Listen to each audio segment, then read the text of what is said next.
पति के रिश्तेदार। शादी के 7 साल बीतने के बाद भी पति पत्नी में काफ़ी झगड़े होते रहते थे।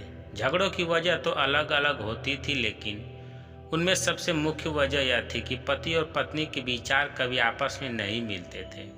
जहाँ पति स्वभाव से नेक, सेवाभावी और सबके प्रति समभाव रखने वाला था, वहीं पत्नी का स्वभाव स्वार्थी और भेदभाव करने वाला था। पति पत्नी के स्वभाव और उसके व्यवहार से तंग आ गया था। वह हमेशा कोशिश करता रहता है कि पत्नी का आचरण और स्वभाव में किसी तरह बदलाव आए। पत्नी अपने ससुराल साइड के रिश्तेदारों के साथ कभी सीधे मुंह बात न करती। कई लोग उसके खराब व्यवहार के कारण नाराज हो जाते, लेकिन पत्नी उसकी भी परवाह नहीं करती। पति को इस बात से काफ़ी दुख होता कि उसकी पत्नी उससे इतनी विपरीत क्यों है।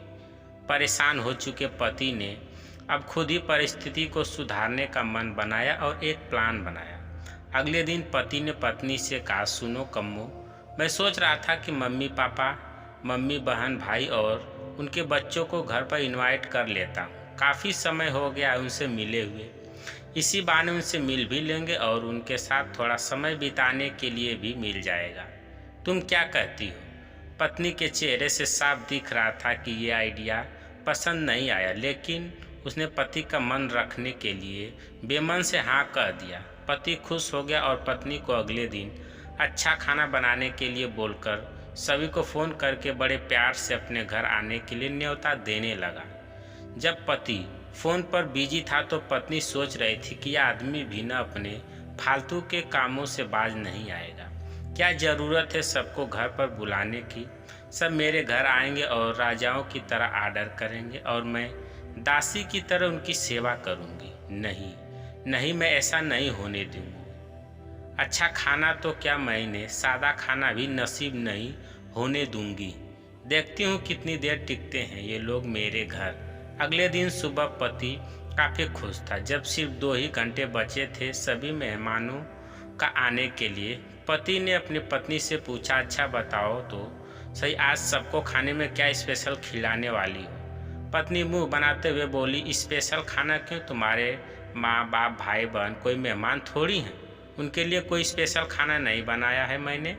वो अभी वही खाएंगे जो हम खाते हैं। आज घर में सिर्फ दाल चावल बना है, क्योंकि और कुछ बनाने के लिए सामान नहीं था।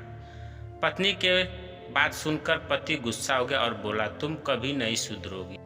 घर में सामान नहीं था तो मुझे एक बार बता दिया होता, मैं बाजार से जाकर ले आता, लेकिन कुछ ढंग का तो खाना बना लेती। अब सिर्फ 1 घंटा बचा है और सभी आने वाले हैं, मैं क्या मुंह दिखाऊंगा उनको? तुम ही रहो यहाँ, मैं तो जा रहा हूँ, उनके जाने के बाद ही वापस आऊँगा। कहकर पति घर से बाहर चला गया। पत्नी को तब तक पति की बातों का कुछ फर्क नहीं पड़ा, जब तक मेहमान घर पर नहीं आ गए। और जैसे ही सब मेहमान घर पर आए तो पत्नी के होश उड़ गए, क्योंकि भाई बहन, माँ बाप और बच्चे वह उसके पति के नहीं बल्कि खुद उसी के थे। यानी कि पति ने अपने माँ बाप को नहीं, अपने ससुराल वालों को खाने पर इनवाइट किया था।